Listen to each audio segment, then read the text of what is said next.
that the car for the transfer of the Palms Country Club shares of stock marked Exhibit Quintupol P is a faithful reproduction of the original, Your Honor.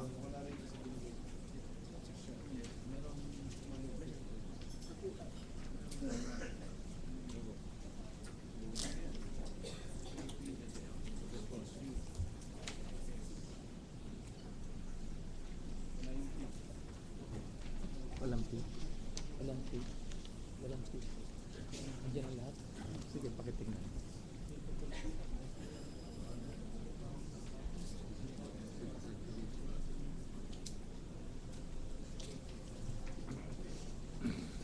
Okay.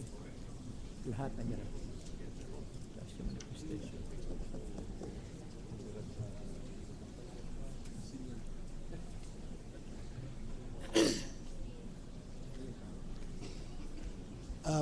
Finally, Your Honor, just a few housekeeping matters, if the Honorable Presiding Officer will allow, for the sake of clarity of the records. Thank you, Your Honor. May I respectfully request, Your Honor, that the inadvertent mistake committed in recording in the journal a particular manifestation found on January 25, 2012 journal, page 30, line 12 from the top, reading or relative to the remark, quote, but these are evidences against her when she is not a respondent, end of quote. As recorded, the remark was ascribed to this representation. It should be to Mr. Cuevas, Your Honor. Let the manifestation be recorded so that we can do something about that error in the journal.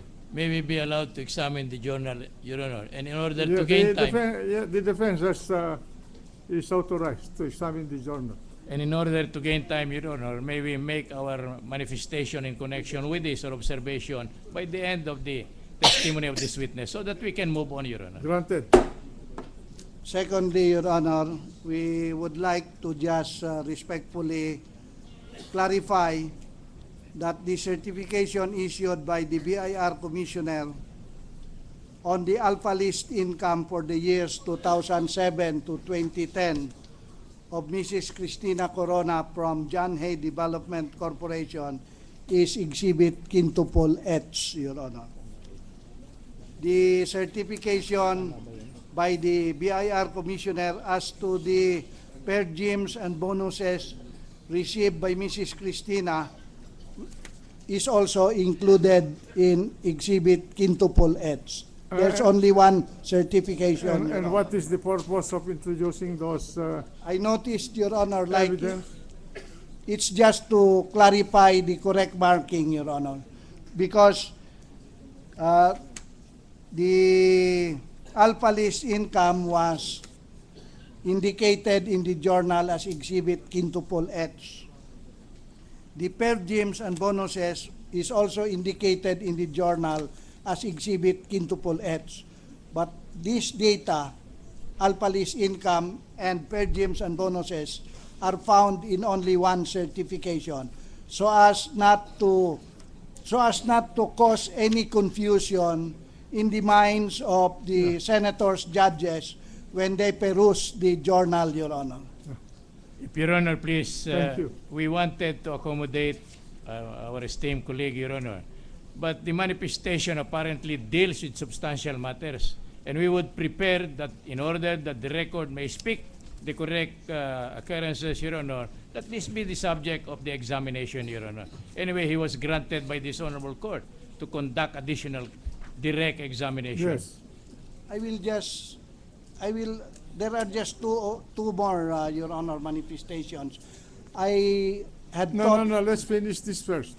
What is your reaction to the position of the defense? that we will do it after... No. I made it. Am I allowed to My understanding is that you want Correction. to correct the journal with respect to those two identified No, exhibits. Your Honor. I did not request for any correction. What did you I was just manifesting, Your Honor, please, that the exhibit marking quintuple H relates to only one document, which is the alpha list income of Mrs. Cristina Corona and her per diems and allowances. So, okay, they're contained in the same document. Same document, just a simple manifestation, Your Honor. All right, But all right. The only correction was with reference to the remark of Justice Cuevas, which was attributed to this representation. All right. Our point, Your Honor, is this appears not to be a mere innocent or error which was committed through inadvertence. This appears to be substantial. Two Why? documents Why, counsel? being involved in one document, Your Honor, did not come from the witness. So this must be established, Your Honor. Again, The way I understood it, Your Honor, a certain parcel of exhibit had been marked. It is alleged to contain several matters, Your Honor. If that is borne out by the records, why the necessity for clarification? On the Yeah. other hand, if it is not, then it is substantial, and therefore, this must be the subject of direct examination. Will you kindly clarify then, counsel, so that there will be no dispute about this? Yes, Whether the alpha list mentioned contain what data? the alpha list of Mrs. Corona, Your Honor, Yes. is marked Exhibit H, quintuple H. And what does that document contain? It was that testified to by, Alpha list marked as exhibit. yes, Your Honor, as Exhibit quintuple H. Yes. And as testified to by the witness on the witness stand, Correct, yes. this includes, What does it contain? yes, Your Honor, the gross compensation And per diems. and per diems, Your Honor. Period. Yes, Your Honor. O tapos.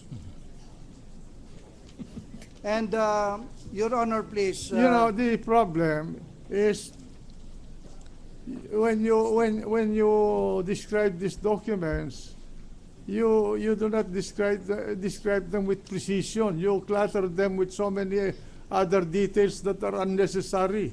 So please proceed. Yes, Your Honor. Just two more questions, Your Honor, please.